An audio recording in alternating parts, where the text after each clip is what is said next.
The old Ravenwood Hotel had been abandoned for years.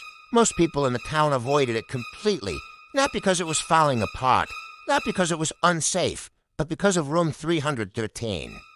People who stayed in that room never stayed long. Some checked out in the middle of the night. Some ran out screaming, and a few were never seen again. Daniel Carter didn't believe any of those stories. He was a night security guard, recently hired to watch over the building while it waited to be renovated. The owner told him one simple rule on his first day: check every floor. The man said nervously, then he paused. "But don't enter room 313, Daniel laughed. Why, the owner looked pale. Just don't. That night, Daniel arrived for his shift. The hotel looked like a giant dark shadow against the night sky. The wind howled through broken windows. Daniel grabbed his flashlight and entered the building. The front doors slammed shut behind him. The sound echoed through the empty lobby. Dust covered everything. Old furniture sat where guests had left it years ago. The chandelier above him swayed slowly even though there was no wind inside. Daniel clicked on his radio. Night shift started. He said casually. His voice sounded strangely loud in the empty hotel. The first floor was quiet, nothing unusual. The second floor was the same, just empty rooms and creaking floors. But when Daniel reached the third floor, something felt different. The air was colder, much colder. His breath became visible. Strange. He whispered. The hallway stretched far into the darkness at the very end. He saw the number 313 on a door. The page around it looked scratched, like someone had tried to claw their way out. Daniel walked closer. Something about the door made him uneasy. His radio suddenly crackled. A voice whispered through it. "Don't open it." Daniel frowned. "Hello?" Only static answered. He shook the radio, probably interference. Then he heard something. A faint sound coming from inside room 313. It sounded like breathing, slow, heavy breathing. Daniel's heart started beating faster. He pressed his ear against the door. The breathing stopped. For several seconds, there was only silence. Then suddenly, scratch! Something dragged across the door from the inside. Daniel jumped back. What the hell?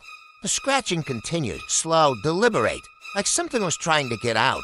Daniel tried to laugh it off. Probably rats. But deep down he knew that didn't sound like rats. He turned away from the door, but as he walked down the hallway, he heard something behind him, footsteps, soft footsteps, following him. Daniel spun around quickly. The hallway was empty. Room 313 sat quietly at the end, but the door was now slightly open. Daniel froze. I'm sure it was closed. The door slowly creaked open wider. Darkness filled the room beyond. Daniel stepped closer despite the fear crawling up his spine. His flashlight beam entered the room. Dusty furniture, old bed, broken mirror, nothing unusual. Then he noticed something on the wall. Deep scratches, hundreds of them, all over the walls. And written over and over again in dark letters, "Don't let IT see you." Daniel felt his stomach drop. Then the flashlight flickered. Once, twice, then the light went out. The hallway behind him suddenly became silent. Silent. Daniel tried to turn the flashlight back on, but it refused. Then he heard breathing again, this time, right behind him, slow, wet. Unnatural breathing. Daniel slowly turned around, at the far end of the hallway. Something stood there tall to tall. Its head nearly touched the ceiling.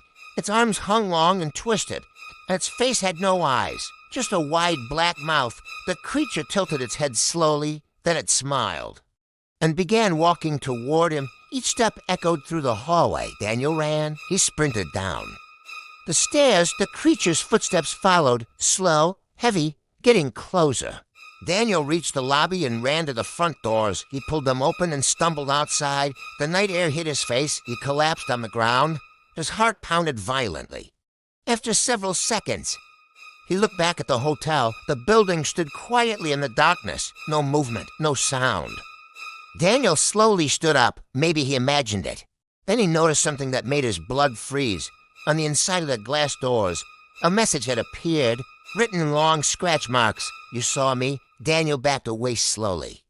The hotel doors slowly opened by themselves, and deep inside the dark hallway, something began walking toward the exit. Slow, heavy, patient footsteps.